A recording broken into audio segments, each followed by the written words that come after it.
I don't know why I decided to browse inside the local thrift store.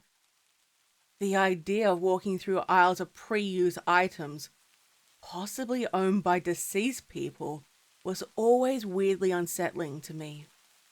The thought of an angry spirit clinging to whatever forgotten treasure was always a fear of mine. What if they desired revenge, seeking out the person who stole their treasured item from them? You could say I watched too many movies or TV shows. There was also a fear of bedbugs or whatever parasites, lingering, hidden inside the cracks unseen, that I'd end up bringing home with me. Who knows what filthy, hoarding houses these items were in before they ended up at the store.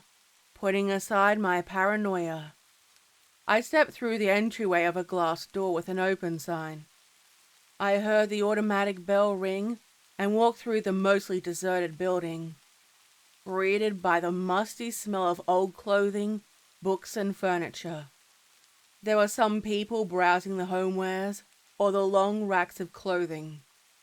I didn't have any specific item I was on the lookout for, but I had seen on TikTok that some people had picked up some bargains they were able to resell for a decent amount of money. So I decided I would try it out. Walking down the nearest aisles, browsing the stuff likely donated from some deceased grandma's estate, I absent-mindedly scratched my forearms, wondering who else touched these items, and trying to keep my imagination under control. Halloween was right around the corner. Tonight, in fact. There were old ornaments made of pumpkins, old witches' hats, and items that had seen better days. There were some copyright-compliant ones. A Batman with a mask, Wondrous Woman, and many others. Everyone knew who they were. After taking a few more steps, I saw their collection of Halloween masks all hang up on the rack. I saw clowns, politicians. In some cases, they were the same person. When I saw a creepy, old-school Halloween mask, I couldn't tell if it was a clown or some kind of sadistic killer. There was no way it was new. 90s? 80s? Maybe even earlier. Picking up the distorted mask by the coarse hair. It smelled rotten. Old plastic mixed with something else. Leather, I think it was, and a strong aroma of disinfectant. It was a putrid combination. The paint was flaking off, revealing a tan with an occasional brown bump. I figured it was a bit of mold, given how old it must have been. So it was difficult to tell what it originally looked like. The hair was old, 2 colors coming from a single point, and despite being disgusting, I couldn't look away from it. Yuck! Who the hell would want something like this? I said out loud to myself, turning it over and checking the price tag. There was none by the company who made it, sewn into the seams, just a thrift one hanging off it. It was only $10, not too expensive, and I could use it to horrify my friends when they came over. While I'd never wear it, it would make the perfect Halloween decoration. Wishing I grabbed a shopping cart or a basket so I could put it down. Instead, I settled on holding it with my fingertips and wrinkling my nose in disgust. Wasting no time, I walked over to the registers while the 2 volunteer sales clerks were talking, handing it to the woman who tapped the price into the register and placed it inside a well-worn plastic bag. The elderly cashier woman raised a heavy eyebrow at me, accepted my cash, and handed me the bag, holding it and saying goodbye, thankful to no longer touch it, and helped myself to a generous amount of their hand sanitizer, provided free of charge, leaving the building with a bell as a warning and walking home. Every second or so step, my eyes dipped down, feeling uneasy about bringing it back home with me. It wasn't even nighttime. Still was sunlight outside, and there were children walking around with their Halloween costumes on. I saw the usual: witches, ghosts, various popular characters from the media. Fortunately, I stocked up on my treats. However, I was unwilling to share them with the neighborhood children and teenagers. I decided to do something a bit different this year. Instead of carving a pumpkin and placing it outside with a bowl of candy, ready for any greedy hands to take them, I decided to scare anyone who dared come to my front door, taking a hammer and a long single nail from the garage. I figured eye level would do the trick, finding a nice thick knot, and it caused the rest to hang down, lifeless and creepy. I debated adding another nail to stretch it out, in order to make it look extra creepy, but I decided to go with a minimal look. I drove the nail into the wood. It was loud, and after 2 hits, it was up. Standing back and admiring my handiwork, with my arms folded across my chest. At a distance, it could certainly pass for a real human face. Standing 2 meters back on the edge of the stairs, marveling at my work, and deciding it needed just something else. Remembering back to my old trick-or-treating days, hurrying inside and rushing up the stairs to the 2nd level, heading straight to my closet and going through my old costume items, leaving nothing but cluttered piles on the floor in my bedroom, until I finally found the box of old stage makeup. Most of the makeup had hardened, lipsticks turning to mere powder, and everything was unusable, with only the bottle of fake blood remaining, crusty around the top, shaking it to discover it was still liquidy.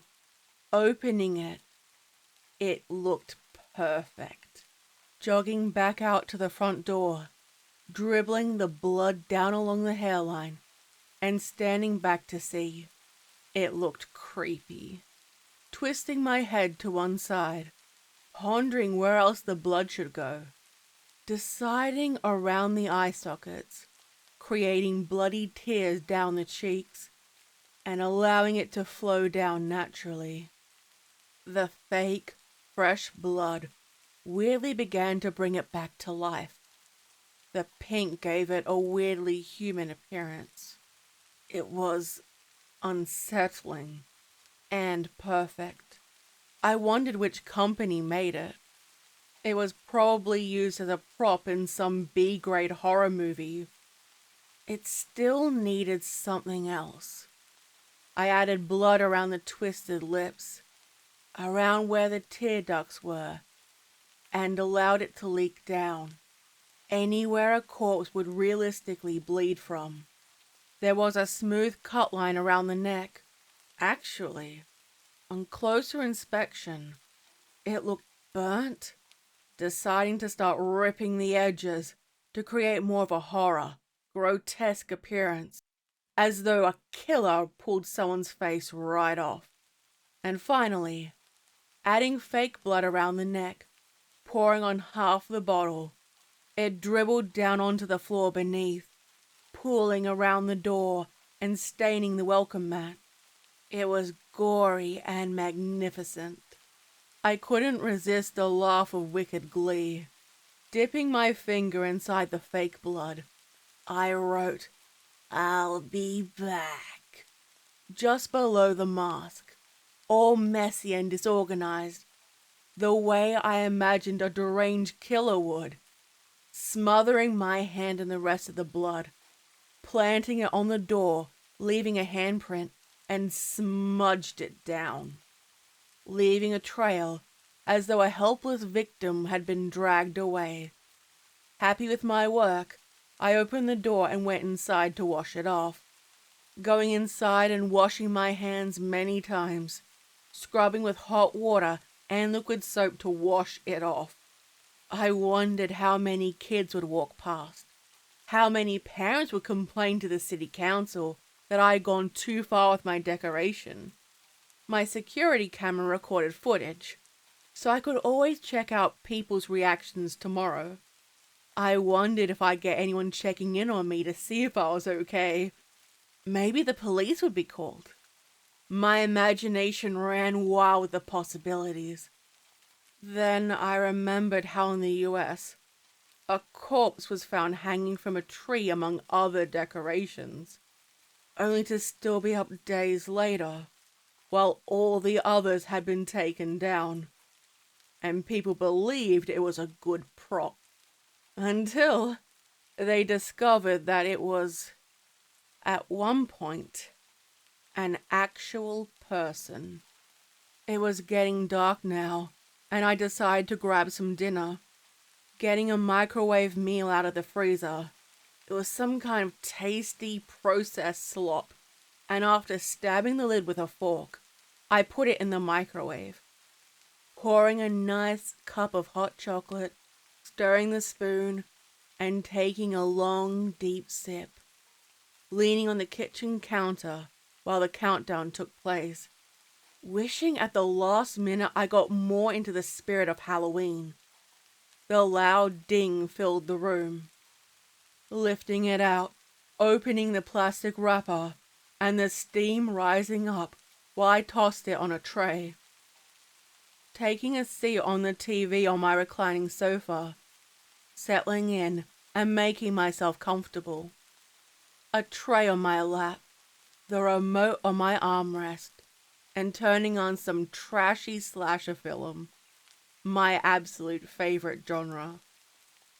Watching while some idiot was getting knifed by a serial killer and laughed, finding comfort in the predictable chaos it brought. I could hear the movie still playing, with the local kids making noise outside. My eyelids grew heavy, and soon I fell asleep. I don't know why I woke up. There was no noise. It was dawn. The early sunlight shining in. Staring down at me was a masked face. And taking a sharp, inward breath when I realized there was an intruder in the house with me. How the hell did he get inside? Wearing a balaclava, I couldn't see his face, but my focus was on the long knife he pointed at me. Why couldn't I move? I couldn't scream. Only a rasp came out. I could feel the knife fillet under my skin. While I couldn't make a sound, I was screaming inside, hoping someone would come and save me. Staring up at him, all I could see were his eyes. They showed no emotion. Cold, lifeless, an efficient killer. I could feel every single movement of the blade under my skin. My fingernails clung deep into the armchair, the only action I could take.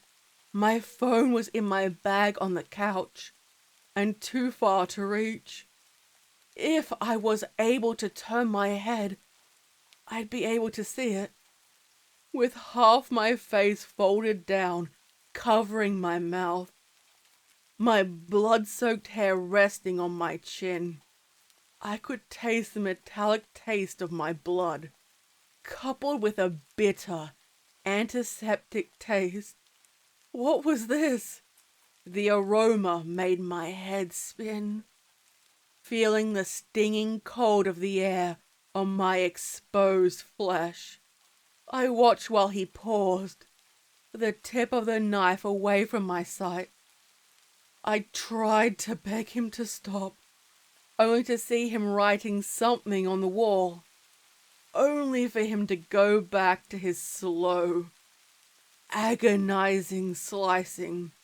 All I could do was wait until he finished. Hope he would leave me alone and just let me live. Drifting in and out of consciousness, I finally woke up, my eyes still fogged over and straining my eyes to see, seeing only the shadowy shapes of my furniture in a familiar one that was now a place of horrors. Finally, my eyes cleared enough to see what was written on the wall. Written there, in my blood, was, "Thank you for the fresh moss." His face disappeared, and I couldn't see him. Pausing and listening, hoping he had taken whatever he wanted and left already. Curling my fingers, they were stiff but finally able to move. Driven by survival, pulling myself up, and with my legs like jelly, falling flat on my face on the floor, and struggling to crawl to get my bag. Only now realizing that my legs had been cut at the Achilles tendons. Not enough to kill me outright, but enough to slow my progress, or cause me to bleed out. Scraping along my hands and my belly toward my handbag, knowing it brought safety in opening it. I couldn't dial 000, the emergency number in my country. Everything had been deleted or disabled. No matter how many times I tried, it didn't work. All except for some pictures. 4, to be precise. 1. My front door with the mask I brought, and the message written in fake blood. 2. A photograph of my sleeping body with a half-eaten tray on my lap. 3. My skinned face with my unconscious body. My hand trembled from fear, blood loss, and a dark knowing of what was to come. My eyes caught sight of it, and my fears were confirmed. Finally, the 4th. His face wearing mine. Happy Halloween. I hope you enjoy this story.